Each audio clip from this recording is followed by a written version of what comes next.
explain what that means in a moment. DJ is 18 years old, and DJ initially came in with a diagnosis of autoimmune hepatitis, and it took a while, didn't it, DJ? Tell us how many hospitals, how many doctors, how many appointments before you went from your initial something's wrong, something's not right, to when you realized that you needed to have a liver transplant. We stayed in 3 different hospitals over the course of 2 months, the first 2 months of my junior year, and we saw thousands of doctors, it feels like, and we finally got a diagnosis, and then found our way here, and we've been here since November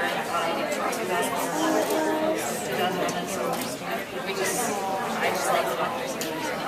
So almost 2 years. That's okay. And how did it all first start? What was the first warning sign that something was wrong?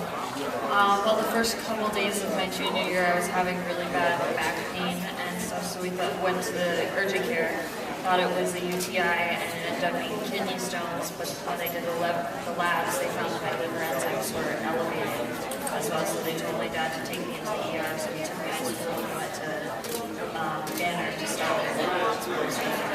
How many months of school did you miss your junior year?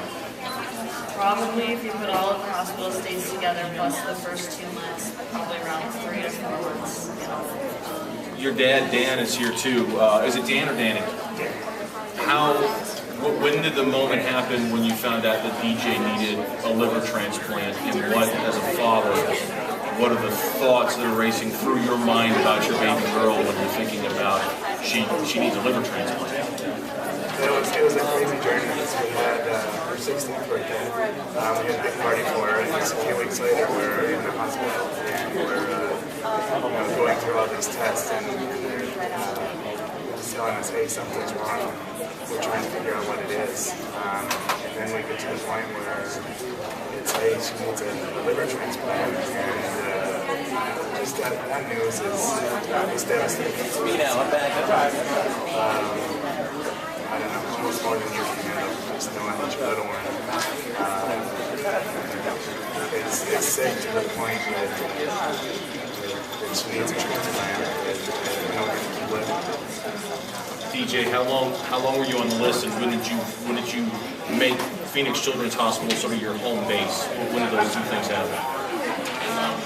Phoenix Children's became our home base about a month and a half after we started seeing my doctors upstairs, and then we finally decided on getting a transplant around June 2012, and so I was on the list for probably 2 months, and it wasn't going fast enough, and my quality of life was deteriorating faster than we had anticipated, so we went into the living donor option, and we started up with that. And the reason I called you sort of a record holder earlier, and the reason why I say that, you are the first pediatric liver transplant in more than 20 years, the first living donor transplant in the Valley, and the first liver transplant that was ever done at this hospital, correct? Correct.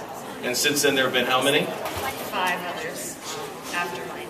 How does it feel to be the first?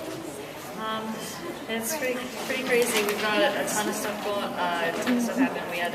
There was a press conference the day after I got out of the hospital, and I don't know. It just feels good that I got the ball rolling and have helped get other kids their transplants needed here. Because before then, they would have had to go to San Diego or Tucson, even to Texas. So now that there's a place in the Valley that people can go get liver transplants, it's great.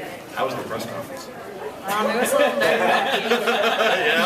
Lots of cameras, lots of all that stuff, lots of reporters shoving microphones in your face and all that stuff? Yeah, it was kind of scary, but got through it, and it helps get PCH's ball rolling for the Liver Foundation.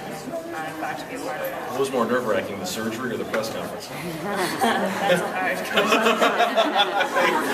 Dan, for you, what the value of Phoenix Children's Hospital, what it's meant for your life, what it's meant for your daughter's life, and what did it mean for you knowing that your daughter was literally the first liver transplant that was ever done in this amazing, amazing facility that we have? Yeah, amazing. It's just, all I can say. The fact that we could do the liver transplant here, we didn't have to uproot part of our family and go to another state, go to another city. Because DJ's got sisters at home, so we would have had to go somewhere else. We would have had to break the family out for months.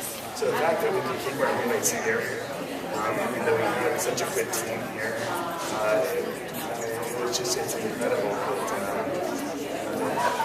that we were able to do that. And so to kind of start it off, or to be the first, and to allow that for other families that are here, it's great. I can't say enough about being able to be at our house, to be at our home, to be in our hometown, and be able to see our doctors and not have to travel for that. Sure. That's amazing. And our team that we've had here, the nurses, the doctors, even the back of the office, so awesome.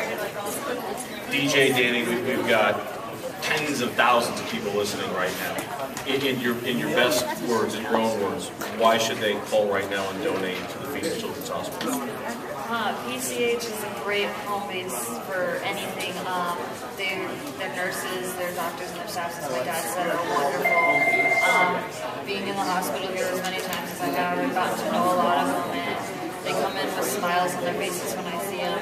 Even though they're not happy to see me again, they're always keep the faith and the spirits up and keep me smiling. So it's a really good foundation and great staff.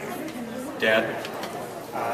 When you walk into Phoenix Children's, you're walking into a hospital, but you also are welcome just to a family. And I can't say enough about that. They've been family for us, and they'll be that for other kids, other families. I mean, I've heard him talk earlier today about support for the families. For my wife and I, we have that support, and for people just looking out for us as well. It's amazing. I gotta ask one quick question, one last one. How are you doing, DJ? I'm doing pretty good. Actually, 2 weeks ago, we saw my doctor upstairs, and he said that he doesn't have to see me again for 2 months, and this is the first time we've been able to go that far without having a weekly or monthly treatment. That's great. And one last note about DJ, and I hope I don't make her, I hope I don't embarrass her by mentioning this. She was just named the homecoming queen in Centennial. That is awesome.